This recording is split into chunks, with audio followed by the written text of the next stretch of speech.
This podcast is brought to you by Craft Beer and Brewing Magazine for those that love to make and drink great beer. Learn more online or subscribe at beerandbrewing.com or find us on social media at Craft Beer Brew.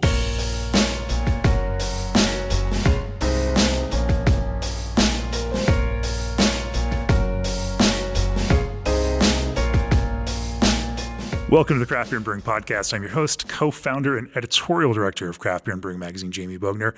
My guest on this special episode 200 of the podcast is the founder of Sierra Nevada Brewing Company, Ken Grossman. Welcome to the podcast, Ken. Well, thanks so much. I didn't realize it was number 200, so that's great. You know, I figured we should do something special for this episode, and so talking to you seemed like a very sensible thing to do. Well, thank you. We are actually out on the coast of California at the Little River Inn, and I just want to send a great thanks out to Mark and Callie from the Little River Inn, as well as Vinny Chilurzo, who pulled it all together for us. Yep, I want to thank Vinny as well for making it happen here on the beautiful coast today. It's sunny and cool and not foggy. It's really a pretty day to have a nice talk. What a beautiful, beautiful location to have a conversation about beer. So, Ken, I think everybody knows the history of Sierra Nevada, or at least I think they should. And if they don't, then I don't really have any patience for them. We're going to dive in and talk about, I think, a few big subjects like innovation, about Sierra Nevada's support and use of agriculture, which has been such an important piece of the overall beer making process for you all. We're going to talk about your technical perfection and this unyielding focus on quality, and we're going to just talk about where you are today. Before we do that, like your flagship beer, you can rely on G&D chillers for the same quality and consistency. G&D guarantees that every chiller they build will hit 28 degrees without breaking a sweat. They never stop. They draft, they craft, they service each and every brewery, big or small, all in an effort to build one hell of a chiller. For nearly 30 years, G&D has been committed to cold. Reach out for a quote today at gdchillers.com. Also, meet the latest in the BSG Hop Solution portfolio. Sativa, strong expressions of stone fruit, floral, and resinous pine flavors and aromas define this blend, crafted specifically for use in hazy IPAs and other hop-forward beers. Sativa is ideal for aroma, whirlpool, and dry hop additions to hazy and juicy IPAs, or for any other hoppy styles where a combination of citrus, tropical fruit, and pine aromatics are desired. Go to bsgcraftbrewing.com to learn more, or call 1-800-374-2739. So, Ken, it's been a crazy year. The last 18 months have certainly been a difficult one for the entire world, and for businesses and for a whole host of reasons, whether it's personal and health and the people we love being affected by this, or just these rhythms and ways that we socialize and consume and drink and make beer. All of these pieces have been impacted in so many ways. How's this past year been for Sierra Nevada, and where do you find yourself now?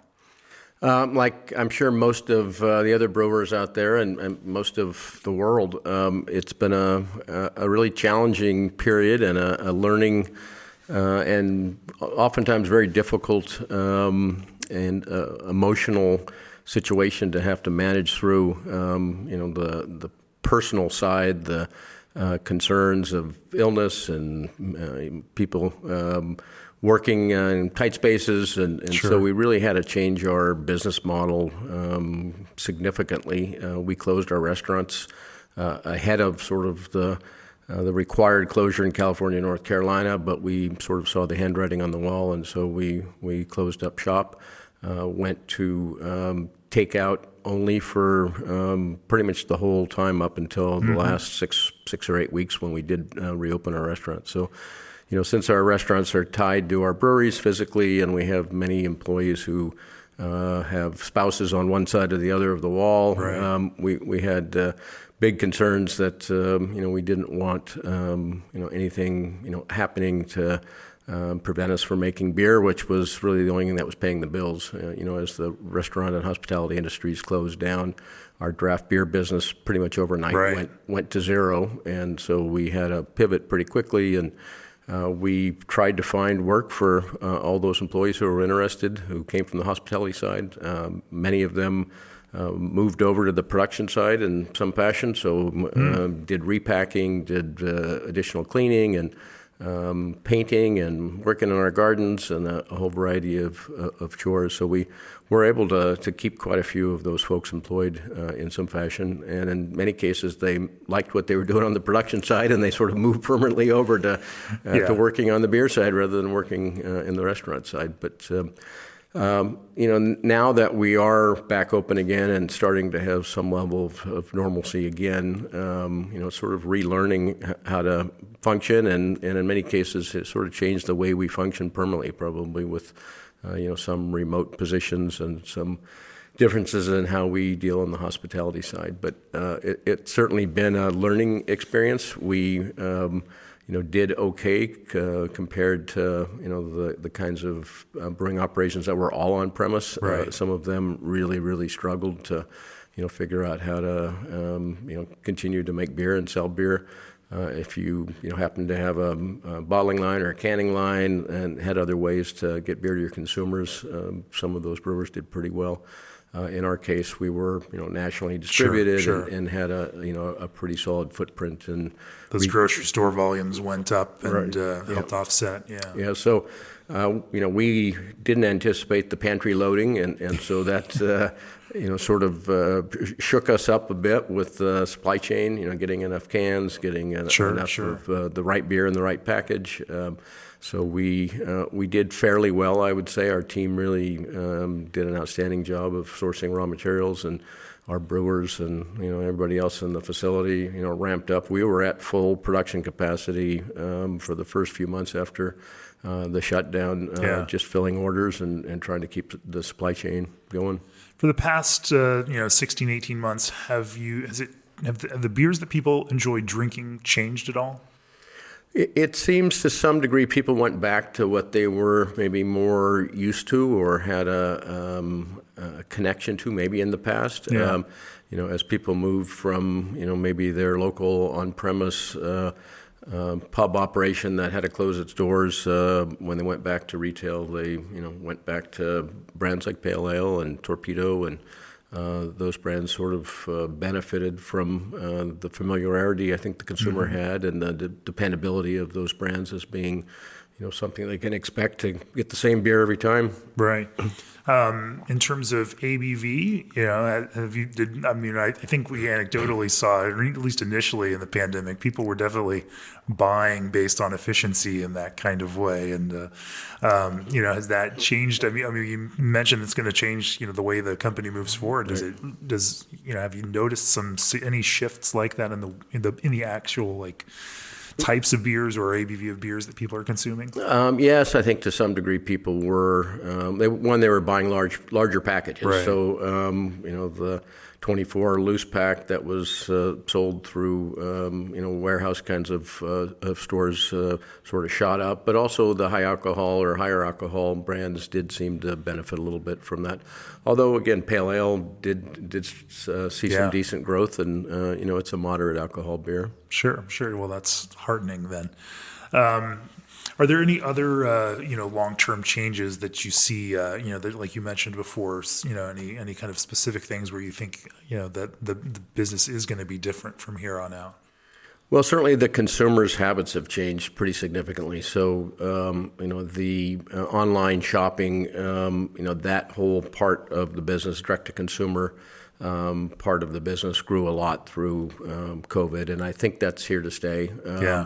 Every indication is that people got comfortable and used to that, and it worked pretty well, and it was convenient, and beer showed up at your door, and so I think that's here to stay to some degree. But on the other hand, it's such a new aptitude for breweries who are so used to have been forced by law to sell through a 3-tier system, right, using with this buffer between consumer and brewery. And then to think about, and even in some of these digital realms, that's the same. But there are these means of marketing now directly. Breweries here in California can sell direct and ship directly to consumers, and that's an entirely, it's just such a big potential market and everything else for that. But breweries haven't typically had that aptitude of figuring out how to, to facilitate that and to optimize for that. Yeah, I mean, the wineries in California sort of plowed that ground years ago with wine clubs and a lot of direct-to-consumer. And there are other states that do allow that. But, yeah, in California, we were pretty unique in that we can, sort of be the distributor and ship direct-to-consumer as well. So we've had that model since we started. We have our own distribution company. We've been distributing beer, at least in our hometown, for the whole 41 years we've been in business. Yeah. And it's been a vital part of our sort of growth and success is that we've been able to really make that connection with the retailer and the wholesalers with our own folks and had a pretty tight connection. Not practical in every marketplace and certainly not legal in every state, but Sure. It was part of our early success, I think, that we could do that. It was, I think there was also that kind of necessity, the same reason that Brooklyn Brewery started their own distributorship in New York, and of course Stone has theirs, and Russian River is, of course, still self-distributing in their tiny local, like there's, even when some of these original or first generation craft breweries started, I mean, there weren't distributors that even wanted to distribute those beers. And so if you wanted to distribute them, you just had to start the distributor to do it. Yeah, I mean, in our case, we had actually a great local distributor, had one of the major brands, and he really wanted our beer. But when we did the numbers, we didn't think we could survive our first year if we had to take that much less margin. So for us, it was necessity. We really needed to make those extra few dollars a case ourselves to pay the bills because we were 1,000 barrels back when we first started up. Right. It's hard to make enough money to feed yourself, let alone to try to grow the company. And I think there's that other tangible connection, like you said, between the accounts, the people selling the beer, and building that relationship with the brewery that ultimately really does matter. And you may not see it initially, but it does pay off significantly in that kind of connections and relationships that come from it. Yep. Yeah. Let's talk a little bit about innovation. This is the subject that I really wanted to focus on because I have been endlessly fascinated with how you launch a mass market hazy IPA brand and blow it up into one of the fastest growing beers in the history of craft beer. I want to talk about that more, but first, a brewery might have 99 problems, but your fruit supplier shouldn't be one. Old Orchard is already known for their quality concentrates, but they also pride themselves on consistent product and reliable supply. When brewers need assistance, Old Orchard is just an email, phone call, or even a text away. Based in Greater Grand Rapids, Michigan, better known as Beer City, USA, Old Orchard is core to the brewing community. To join their fruit family or learn more at www.oldorchard.com/brewer. Also, are you ready to brew like a pro? Pro Brew has the equipment, systems, and technology to take your brewery production to the next level. Check out www.probrew.com for ProCarb inline carbonation technology, ProFill rotary filling and seaming can fillers, the Alchemator inline alcohol separation system, 7 to 50 barrel brew houses, and more. ProBrew offers the craft beer industry innovative solutions to help you brew like a pro. Go to www.probrew.com for more information. So walk me through this process of creating, and you've now been expanding that family of hazy beers, and in my opinion, done a fantastic job with it because they are consistent, they are shelf stable, they produce a pleasurable drinking experience in all of the variety of conditions that retailers carry beer throughout this country, and this very wide range of those kinds of conditions. Walk me through a little bit about how the idea behind, and at the same time, Sierra Nevada there's a weight to the business, and there are these relationships, distributors, products, etc. It becomes a big deal to launch new products like that, and it takes a lot to kind of move those things along and find the momentum for them. Talk to me a little bit about how you are able to, and what that innovation process looks like to develop new beers and then build something like that. Well, the process has certainly evolved as the industry and the marketplace has evolved. Sort of going back to my early years, we launched with Pale Ale, Porter, and Stout. We had a really, pretty simple portfolio, 3 brands. Our first year, I decided I wanted to do a dry hopped IPA style beer, and we did Celebration Ale our first year and first full year in '81. Made about 90 cases, and I remember hand selecting the hops for it myself. I found a really nice field and of actually baby cascades that really just had a wonderful aroma, and so chose those hops. And then we did Bigfoot the next year, and that was sort of our portfolio. We did introduce some. I love thinking about these beers that for me are just those touchstones and those classics as once being innovation products. Yeah. I mean, they were pretty far out in left field at the time. I mean, Yeah. if you look at the beer landscape in 1980, 81, you had light lager beer, and then you had just a few distinctive beers. I mean, what Anchor was doing, and a few of my peers who sort of came and went during those early years. There were 6 of us between 77 and 81 that sort of plowed the sort of new fields of beer styles and or reinvented, I guess, old styles in most cases. But the consumer wasn't ready for 50, 60 IBU beer, or at least not very many consumers. Yeah. And something like Bigfoot barley wine, which 10% alcohol and huge hops, and it was one of those loved or hated kind of styles.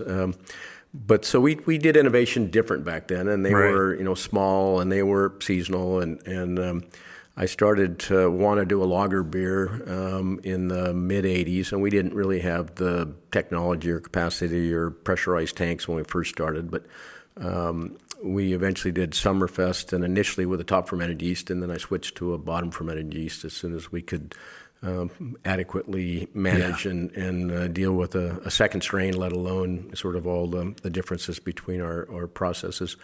And then we went along, and we were capacity constrained for quite a few years. I mean, we were growing at 30 to 50%, and it really didn't make sense to try to make any big style differences. When we made a few here and there in India Pale Ale, we made fairly early on when we moved to the new facility. And we started to get more into it just for the satisfaction as brewers of being able to experiment with different yeast strains and certainly different raw materials.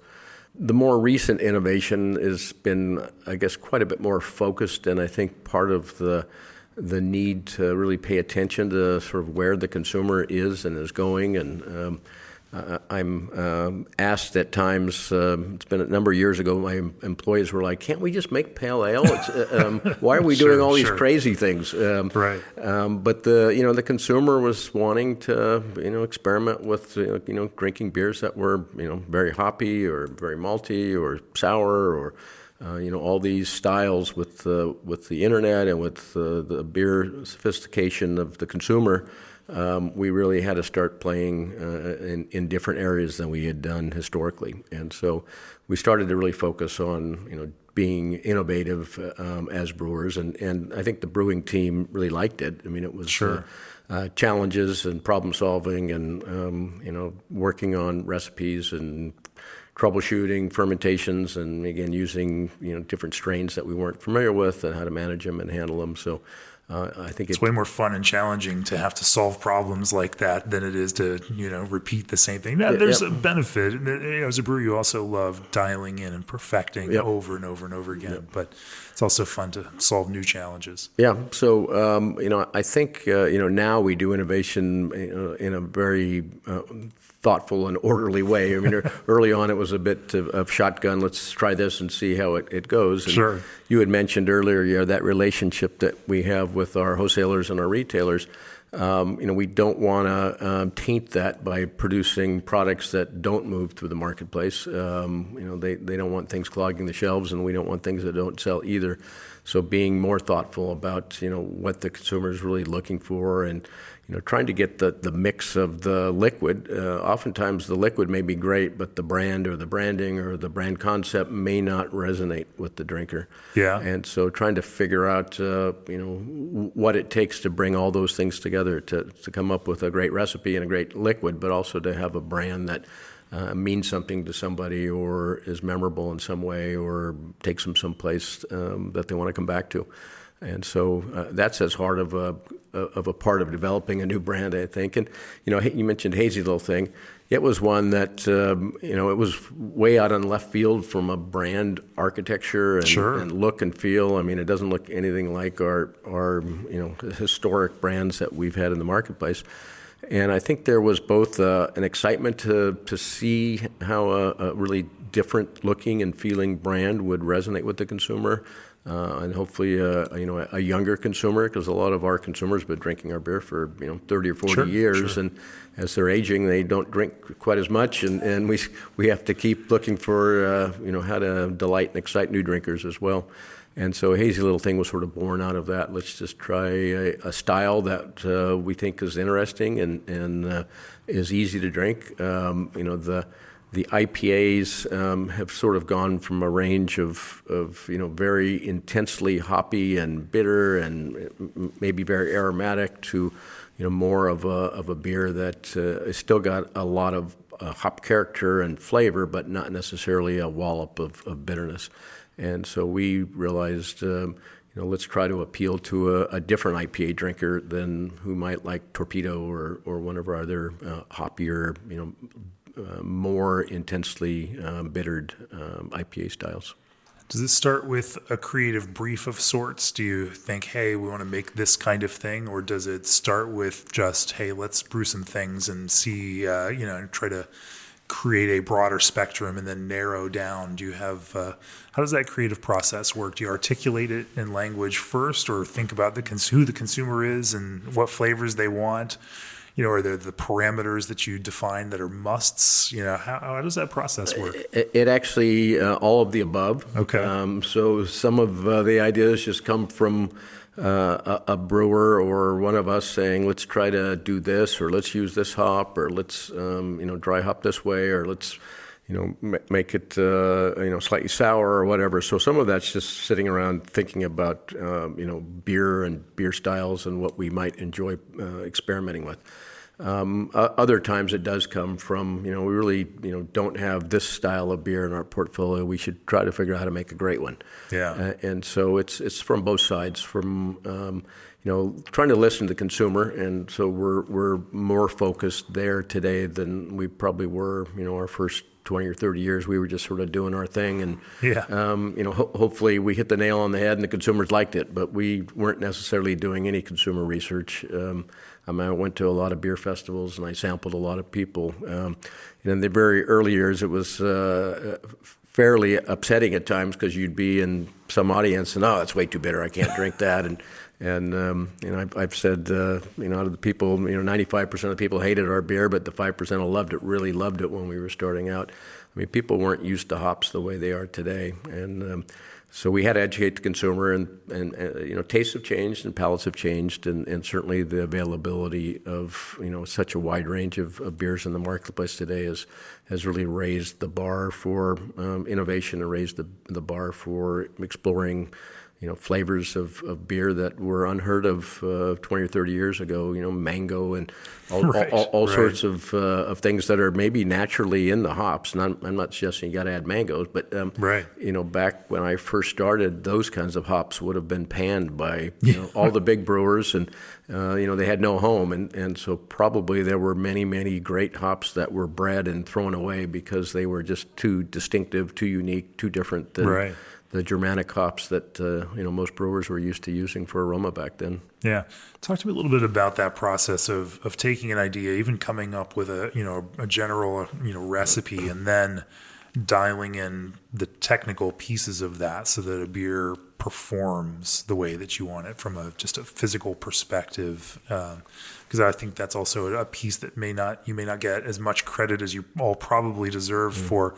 There's that creative piece, and if you're a brewery selling 4-packs, that you keep cold and your customer can keep cold and then carry it out and they're going to drink it within 2 weeks, then the quality piece of it's easier to maintain a technical quality in that kind of scenario. Or if a couple of folks let it go and it gets bad after 3 months, you can give them another 4-pack and everyone will feel right. It's a little different mode for Sierra Nevada, given all of these means in which that beer is sold. And so the beers, there are there's a creative process that I love, which is an editing process and a dialing in process, to go for that, from that giant realm of possibility into the actual thing with these ingredients in a specific way, constructed in a certain way that's going to provide that experience across, and still handle these kinds of rigors. Talk to me a little bit about that dialing in process. Yeah, that is something that is really critical for a brewer like us to really make sure we've got the flavor stability, the physical stability, and particularly with something like a hazy beer, that's even harder than a clear beer. To get to a product that is going to look the same, ideally, a month or 2 or 3 down the road, and taste is close to the same as well. So we've had a high focus, and we've spent a lot of effort and energy and dollars on instrumentation, on laboratory equipment, on process improvements. Have beautiful labs. Yeah. Beautiful labs. Yeah, we've felt from our early years, and we had a laboratory when we opened in 1980, and many of our peers didn't, and they didn't really have much knowledge about either microbiology or chemistry. I studied chemistry in college. I was going to go be a chemist and ended up being a brewer, which does involve knowing a bit of chemistry, so it worked well. And my partner was focused on microbiology, and so we took it really seriously day one that we better make great, consistent beer. And as we had cash flow, we kept investing in better technology for packaging, better technology for analyzing for oxygen pickup. And today we've got a state-of-the-art lab with multiple gas chromatographs and instruments that can detect down to parts per billion of iron or copper or some of the other bad actors for flavor stability. And so we keep focus on that at a very, very high level in our thinking as we're both brewing, buying raw materials, packaging, and the beer that goes out the door. So it is important, and the bigger you get and the longer the potential is for your beer to sit on the shelf, the more you better focus on that. And so we try to be state-of-the-art with the equipment and have it be part of our thinking as we buy new equipment and grow. As far as the taking a brand like Hazy or like anything, we have a weekly sensory where we taste new products. So I did that yesterday. Every Thursday we get together and you still do that after all these years. Yeah, that's the fun part. We've got small breweries, and we just ordered 2 new 3.5 barrel brew houses. So each East Coast and West Coast brewery will have identical 3.5 barrel brew houses, but Chico has a 10 barrel. We had a small nano that was a sort of glorified homebrew setup, and we're replacing that with a much more sophisticated one, sort of like the one you probably saw at Russian River yesterday. Same manufacturer. And okay. And we took the SS Brewtech has been a sponsor of the podcast. We can mention. All right, yeah. So we bought 2 SS Brewtech brew houses for each brewery. And then Chico has a 10-barrel brew house that I designed and had built by Paul Mueller Company about probably approaching 20 years ago now. Yeah. And then in Mills River, we have a 20-barrel Casper Schultz. And so we do a lot of R&D brewing on both of those brew houses. And so that comes to the taste panel, new product development panel every week, and both beer and non-beer stuff we're playing with. So whether it's kombucha or some of the other sort of beyond beer products that we've got in the wings. We taste and comment and tally the scores, and we typically taste East and West Coast together. So we taste the same beers on both coasts. Oh, you ship them back and forth? Yeah, with a big video screen. Cool. Both for new product development and ongoing products. So every week beers get shipped between both breweries to blind taste the same brand produced at each brewery to try to make sure that we're aligned with flavor and consistency. 52 weeks a year, you're shipping beer back and forth just to have a giant combined remote taste panel. Yep. That's intense. Yep. We think it's very important, and one of the things we strive for when we built the second brewery was we want to make the same beer as closely as we can. And sure. So we jumped through a lot of hoops. I mean, we were shipping the same malt shipments out, malt lots going to both breweries from the same maltsters, same hop lots, and then we would get together and see, what the differences were. Equipment is similar, but not exactly the same. Both brew houses are built by Hoopman, but slightly, different vintages and different designs. So just trying to get all that stuff dialed in so that if you get a pale ale in the middle of the country or the east or the west coast, it's going to hopefully all taste the same. That sounds like the finicky Ken Grossman that I've seen in action before. When you came out to our Brewers Retreat in Austin, Texas a few years ago, a kind of fantasy homebrew camp, and we were brewing outdoors at Jester King. And it was a great event. Jeff Stuffings and Swifty from ABGB and Trevor from DeGard and Henry from Monkish and Alex Knoll from Three Weavers and Mitch Steele and Avery Swanson and a few others. But you were brewing in a small group around a Ruby Street homebrew system. And, I remember the whole process. The first one was when we got a recipe and we're like, okay, well, we'll source the ingredients for this. And you're like, no, we're going to send you our Citra, our Cryo Citra, our selected Cryo Citra. I'm like, well, we can get it from our ingredient suppliers. Like, no, we're going to ship it to you because this is the one we want to use. Like, okay, we're going to do that. And then I remember they were filling up the kettle. The water at Jester King is really heavy in gypsum, like really, really heavy in gypsum. And you stopped us there. We're like, we need RO water for this. And, this is a homebrew batch that, 10 or 15 people are going to eventually drink at most. And so, we sourced some RO water in order to make sure we were starting there. And then there was another moment there where I was watching you and you were recirculating through a hop basket, and then just subtly, the people in the group were helping out, and they were doing it, but they were just holding a little too high up, and I just saw you were here. Let me hold that, and you grabbed that hose, you just moved a little bit lower so that it was just not going to splash to that same kind of degree, and I thought, this is a batch of beer that is not going to impact anybody in the world. And this process is something that you could have just stepped back and talked to people and been there as they did everything. And I watched it, and it was really instructive to see just how, even in a situation like that where it may not have really mattered, that you love brewing so much and you love the process so much that you're going to do it right, even if there's no upside to doing it that way. Yeah, that was a fun event. Actually, I was just talking about that 2 days ago. Oh, yeah? Yeah, because we're looking at doing some stuff in Texas, and I was like, I did this event. It was a blast. So maybe we'll get to do something like that again. We would love to, but I love that, that, and, I've toured your Asheville brewery with professional brewer friends, and that's always an eye-opening experience, because it is Disneyland for anybody who has worked professionally in any kind of brewery, to see just that level of detail and that kind of perfection. I mean, those pilot breweries that you talked about are absolutely incredible. The Asheville pilot brewery is, that is more technology than most breweries have. Some small centrifuge, the open top fermenter rooms in there.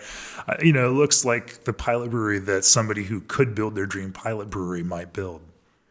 Yeah, I didn't want to spend the money that I ended up spending initially. I was looking for a small used. I wanted a nice copper brew house to sort of fit in with the theme.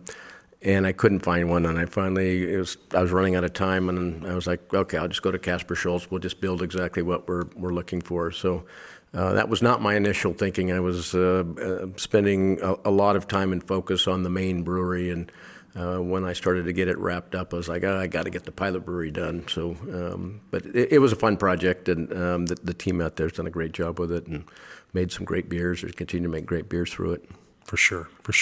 Well, I want to talk about the relationship that you have with the agricultural side of beer. But before we do that, your beer deserves all your attention, and Clarion makes that a little easier. Their food-grade lubricants will help keep your system running smooth while also safeguarding your product from costly contamination and recall, because then you'll be in full compliance with food safety standards, all thanks to a simple switch to Clarion. A food-safe system lets you focus on your craft. We'll drink to that. Go to clarionlubricants.com to learn more. You mentioned selecting hops or finding that lot of Cascade for celebration way back in the day. And this kind of tradition of working very closely with hops growers and working very closely with the ingredient side of beer, those ingredient growers that support the beer industry, has been such a kind of a hallmark of Sierra Nevada, whether it's having hops growers put in Neo-Mexicanas hops to support a certain brand, or whether it's kind of pushing, supporting, growing, financially supporting new products that some of these growers might want or need the support and the commitment to in order to bring up to kind of commercial viability. Talk to me a little bit about your viewpoint on that relationship with the agricultural side. Sure. I started going to Yakima actually when I had my homebrew shop. I drove up there in my old Toyota station wagon and would pick up the hops for my homebrew shop for the year. So I went up during harvest. We had family that didn't live too far from Yakima, and so I had a bit of a dual purpose to go up there. But I started going up right in the very beginning, and I've pretty much gone just about every harvest. I think I missed the year of 9/11. We were in the car driving to the airport to fly to Yakima when the towers were hit. So that year didn't happen, and then last year we didn't go up for selection the first time. But I've gone up pretty much every other year or every year, and I've had long relationships with some of the growers and grower families. I've dealt with, in some cases, 3 generations of family growers, and it's been both very rewarding to have that tight connection with such a vital part of what we do as brewers. To be involved in the agricultural side of what goes into our products. So we've been out in the fields, for years and years, and walk the fields and look at new varieties and experimentals. And we've got a raw materials team that is quite involved, and we're actually just planning our trips right now to visit growers, and we'll go to Oregon, Idaho, Washington several times during the harvest, and usually we'll send folks up before harvest starts just to sort of look at the fields and potentially select fields for celebration ale. Okay. Yeah, that's a beer that we usually hand pick the field that you the hops. Select your fields pre-harvest. Yes. Okay.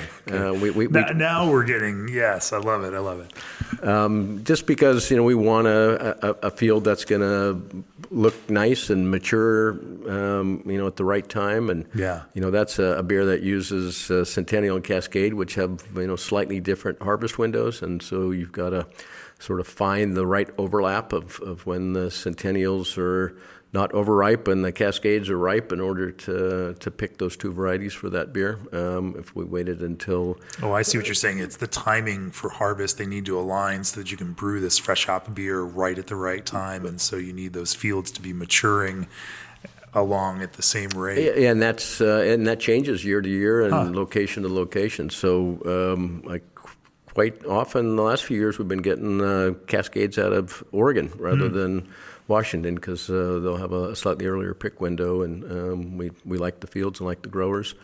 So it's personal for us to try to find that perfect combination, especially for that beer, but for all of our beers for sure.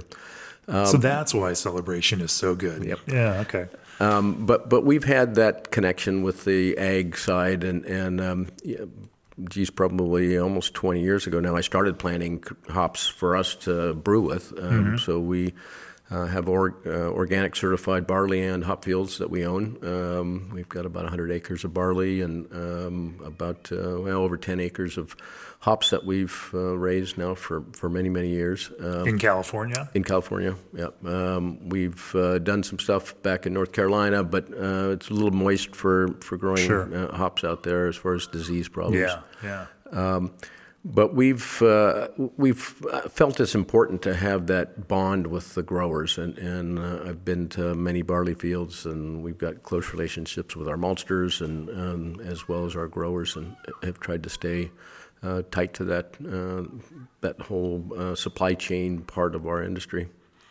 I love that. That's this kind of ingredient focused supply team can be such a big part of the overall equation, and that you all have invested so tightly in that. You simply could order these things and have them come in, but being so active and proactive in pushing out there and, integrating even your own team members with the entire process of, of ingredients before they arrive at the brewery is pretty ambitious. Yeah, we've worked with a group that Vinny is also involved with, the Hop Quality Group, which was started up by a number of ingredient and quality-focused small brewers to really work with the growers and to make sure that everybody was following best practices. And we had some of our team spend days up in Yakima in the kilns and actually do drying studies with the growers to look at what's the best kilning temperature for aroma hops and what's the difference between one dried at 130 degrees versus 140 versus 150, and actually did studies to look at the impacts that different drying methods have on aroma. So we've been quite active in that, and since we've got gas chromatographs and other equipment that we can analyze some of those aroma compounds directly, allows us to sort of have feedback directly to the growers and to our brewers group that this did produce nicer aromatic hop by using this kiln temperature. So we've worked in conjunction as an industry of small brewers. A lot of these things used to be done by some of the major brewers that had a big quality focus, but a lot of that has sort of gone away. Not that they don't still have a quality focus, but a lot of that involvement with the agricultural side of raw materials has sort of been lost with a lot of the mergers and acquisitions that have happened in the industry. Sure. Have there been any particular product development, with on that agricultural side, anything or experiences or products that you've been really proud of to help support and develop that have come up here? Well, certainly on new variety development, we've been quite active. You mentioned Neo Mexicanos. Actually, one of our folks went on a pilgrimage to go get that rootstock with some of our farmers to move it from where they were growing it in the mountains to Yakima. So we've been partnering with growers on new varieties for many, many years. Citra and some of the other varieties that are now so popular were experimentals. Even Centennial and some of the other hops we used were numbered hops when we first started playing with them. So we've felt that we need to support the grower with money if we're wanting them to sort of expand outside of their traditional customer base. So if they can't sell the hop to a major brewer, they're have acres of hops they can't sell, and so we've quite often sponsored fields. Said we'll pay for whatever comes off the field, you plant it, and we'll guarantee you 2 or 3 years of purchasing everything if you don't have another market, and we're interested in it. And sometimes it's worked out amazingly. Sometimes it hasn't been a variety that we wanted to support long term, but we at least did cover the costs and the investment that grower had to make to experiment with a new variety they probably wouldn't have otherwise. Right. Well, if you don't swing for the fences, you'll never hit a home run. Yep. So yeah. Your technical focus and your dogged drive for quality has defined Sierra Nevada for so much of its history. How have you gone about trying to imbue that spirit in a company culture and make sure that, since you can't do everything yourself and haven't been able to for a long time here, being able to push that philosophy through the business is a challenge that everybody faces, especially as businesses grow. Yep. You all have done an especially good job of making sure that kind of focus permeates the entire business. Talk to me a little bit about how you have made that happen.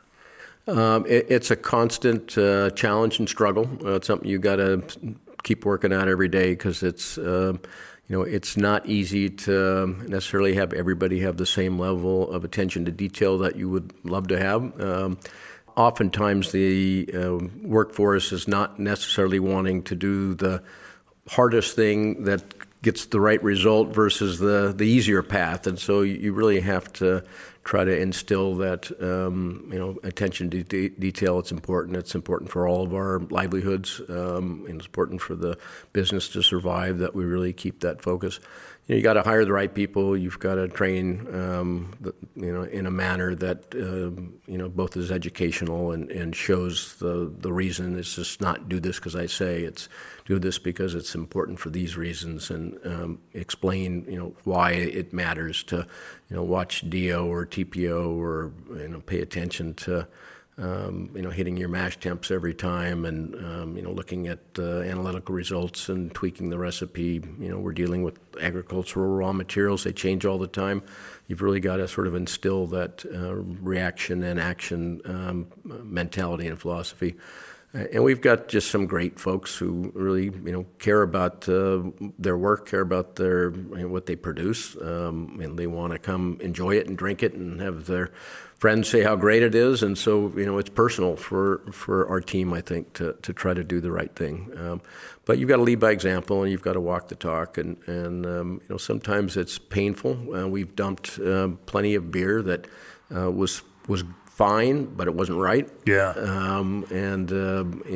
It's one of those things that you let that stuff slide or slip, and then I think the employees are like, that wasn't acceptable before. Why is that acceptable now?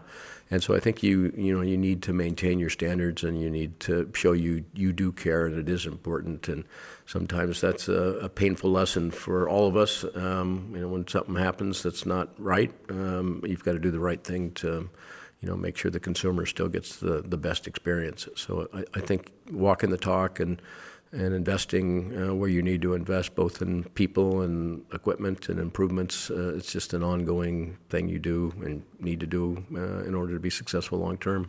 And you stayed pretty hands-on, even though, again, you don't need to be, and tend to know most of those details that are going on in all of those breweries, and that's kind of fun to see.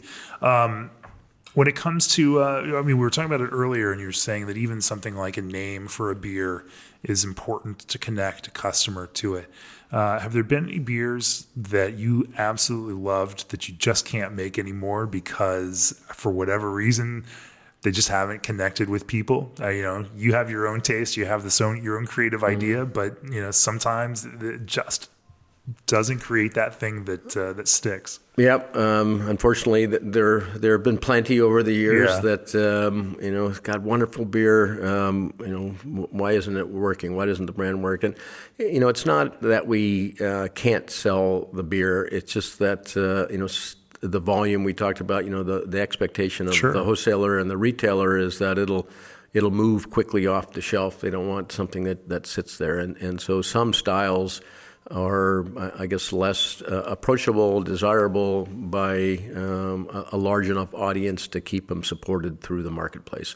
Our porter and stout are brands that have been with us since we started, and we can't find a big enough audience across most of the U.S. to support our producing those brands and keeping them fresh through the distribution network. So brands like that. Eau Traverse was probably one that was maybe the wrong brand. The liquid was great, and we loved it and had a following, but it didn't resonate enough to keep it on the shelf.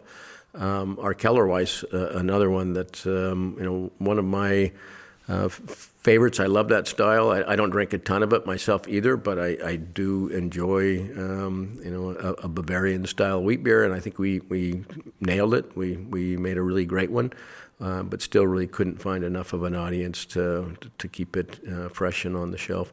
So there are a few like that are just disappointing. But I guess you can have the pub brewers just continue to make them for you so that they don't ever go completely away. That is the plan. So those brands will be available. And actually, for a while, Kellerweiss was the number one selling draft beer in North Carolina at the brewery. Huh. It was one or two for years. So people loved it when they had it at that setting. But as far as, picking some up off at a supermarket and taking it home, not so much. Yeah. Where you guys go looking for the next beer ideas? It's a combination of just our creative brewers, brewing something and presenting it. It's ideas from all of us. It's seeing what's popular in the marketplace. I mean, when I started, there was no real examples. I mean, there wasn't a lot of things you could go out and sample that were fresh and great and innovative. And I relied a lot on historical, brewing books and texts about sort of the beer styles that were around the globe. And then I traveled quite a bit, went to Germany and UK quite often, and Belgium, and tasted beers there, and got some inspiration from sort of, that, those historical styles. But today in the U.S., you can, find such a wide range of beers and unique beer styles that have been tweaked by American brewers who have a lot less rules and limits than most brewers around the world. And so I think in the U.S., there's a huge array of beers that you can get inspiration from. Yeah. For you, you've been doing this an incredibly long time. Why do you keep doing it? It'd be very easy for you to step out of the business, to not be involved, to hand it off and move on, or at least enjoy the benefits and the fruits of many, many years of labors. And yet you still remain involved in the business. I'm supposed to be semi-retired. Okay. Right now I'm working just about as much as I... And you're there for Thursday Taste Panel all the time. No, I really do still enjoy the problem solving, the mental challenge of beer and brewing, and the technology of beer and brewing. Dealing with the people and personalities and insurance and all that kind of stuff, not so much. Right. But no, I still get a lot of pleasure and joy out of being involved with the brewing team and being involved, on the marketing side to some degree. I'm a participant. I'm not directing things at all anymore, but I still like to keep myself close to sort of what's happening. I was pretty involved in getting the kombucha project going and moving forward. Our team did an amazing job figuring out, how to do it safely in a brewery, and so we worked hard on that project with a real cross-functional team, microbiologists, and we tapped into Oregon State and brought in one of their grad students who was working on kombucha, and our R&D lab, and we really had a pretty fun, cohesive group that really, again, problem solved and figured out how to make it work in our environment. What were the biggest challenges to figuring out how to go from brewing beer to brewing hard kombucha? Well, I went to KombuchaCon maybe, 4 or 5 years ago now, to the kombucha convention down in Southern California, and I saw a presentation that scared the hell out of me about the amount of Brettanomyces found in most of the kombucha cultures. And after that, I was like, I don't know, I don't think we should do this. But then you've made a little bread beer before. And we were very, very careful about how we did that. But we didn't want it widely, in the brewery. So we worked really hard on designing our own SCOBY, to not have bread in it, and to have other yeast and bacteria that had great flavors, but didn't have the same kind of potential problematic issues you might have with Brett loose in the brewery. So we worked hard on that and got to a place where we were, happy and comfortable that we could contain wild yeast and bacteria and keep it where it needed to be in the brewing process. That's interesting. I hadn't really considered that would have been a broader concern like that. I think 80% of the SCOBY cultures have Brettanomyces as part of their makeup, so it's pretty widespread through the kombucha industry. Why? What led you to be interested in kombucha? Certainly, in this current beer market, we have lots and lots of hard seltzer, and it seems to be taking off.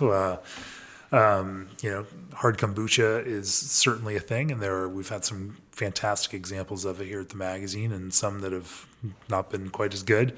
But I think that goes for beer or hard seltzer or everything else that we've been able to taste. Why focus on on hard kombucha rather than, say, something like hard seltzer? Our feeling was if it's going to be something we get involved with, it's got to have more of a soul and, hard to... Soul. Yep. So these beverages have soul. Of course they do. Okay. They've got some authenticity and they've got a reason for being where, the seltzer direction is really alcohol and some flavor. Yeah. And we thought that, we were brewers and we'd rather brew something like kombucha, which has got, a blend of cultures and managing yeast and bacteria populations. And we just thought there was a lot better aligned with sort of who we are as brewers. A more complex fermentation, and it wasn't just going to rip through in 12 hours with a simple sugar fermentation. Yeah. Yeah, I mean, we've played around with a whole range of beyond beer beverages. So talking down the seltzer side, we've played with things that are sort of out of our normal beer brewing DNA. But again, we've got to make sure we stay focused on the consumer and try to make sure we're producing products and beverages that are up to our standards, but also meeting the consumer's needs. Sure. What avenue of this kind of broader beverage world are you most excited to pursue innovation in next? We're still brewers, and so we're always going to be beer brewers, and that'll be, I think, primarily what we focus on. But we're looking at things that are, I guess, more appealing to what the younger consumer is sort of going for. So maybe if it's a beer thing, less hoppy, maybe. A bit milder, more easy to drink, some higher alcohol, some lower alcohol. On the innovation side, I'm not going to say what we were working on right now, but we've got a lot of things. I figured I wouldn't be able to get that out. No, we've got a lot of things we've played around with. Some beers without alcohol, some beverages without alcohol. As well as alcoholic beverages that are sort of out of our norm as far as what you would think of as a Sierra Nevada beer, and so some of these won't be branded Sierra Nevada probably in the future. Why separate the brands?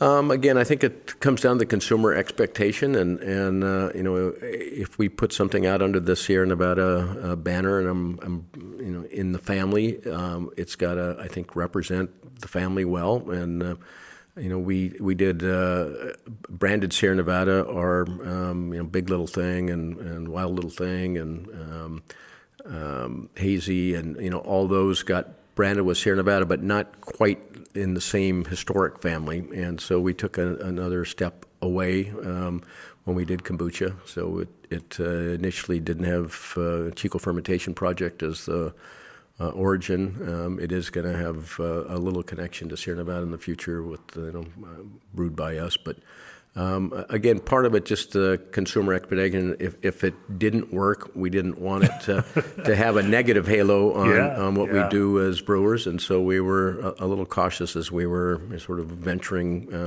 that far out of the beer space. Sure. And it makes sense also to think about these brands that connect with new consumers and become their brands, because while we view these brands as our business's brands, the consumer views it as their brand. Yep. And, if you can, and sometimes those things don't align or shouldn't align because they're generational shifts. Mm-hmm. And, kids don't necessarily want to, drink the things that their parents drank, or at least not immediately. They may eventually go back to them. Yep. But at first they want their own thing. And so that makes sense to me on a conceptual level to think about those kinds of brands that can connect and become the brands for younger people getting into that kind of phase of life where they're making choices about what they're drinking now. Yeah, I mean, there's debates I know in many industries about a family of brands or a brand of families, and you can either have them all under one umbrella or you can totally have them separate. And there's different philosophies, but for us, whatever we do really has to reflect in a positive way on Sierra Nevada. That's our history. That's what's got us to where we are. So we're very careful about taking that Sierra Nevada banner and spreading it too far out of where our comfort zone is with our current consumer, just to prevent alienating some of them. Yeah. The way we normally close this podcast is with a kind of a bigger picture question. What does success look like to you? What is success for Sierra Nevada Brewing Company? We've had certainly success over the years. We've like any business, we've had our challenges and all sorts of modern ones come at you every day with changing consumer and changing marketplace and consolidation and all the things that we've struggled through. For us, success into the future would be a stable, profitable, growing company. And you had mentioned earlier that you've been able to take this year to sort of reflect on how to build your company strength and add to things that help your employees and to help job satisfaction. And so those are areas that we continue to focus on.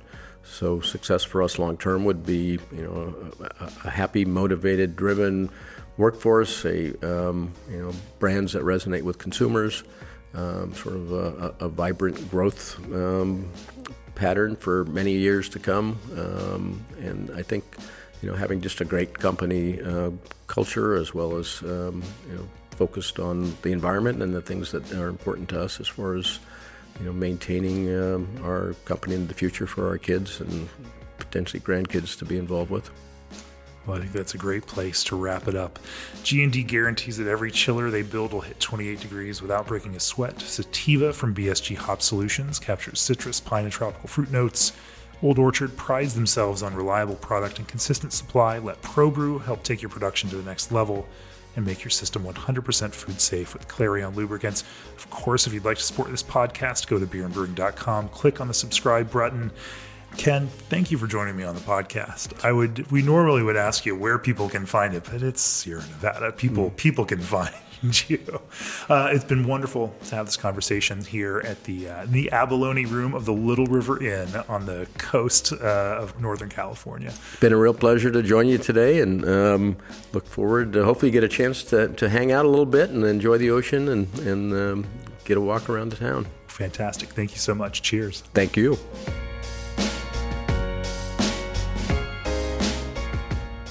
This podcast is brought to you by Craft Beer and Brewing Magazine for those that love to make and drink great beer. Learn more online or subscribe at beerandbrewing.com or find us on social media at Craft Beer Brew.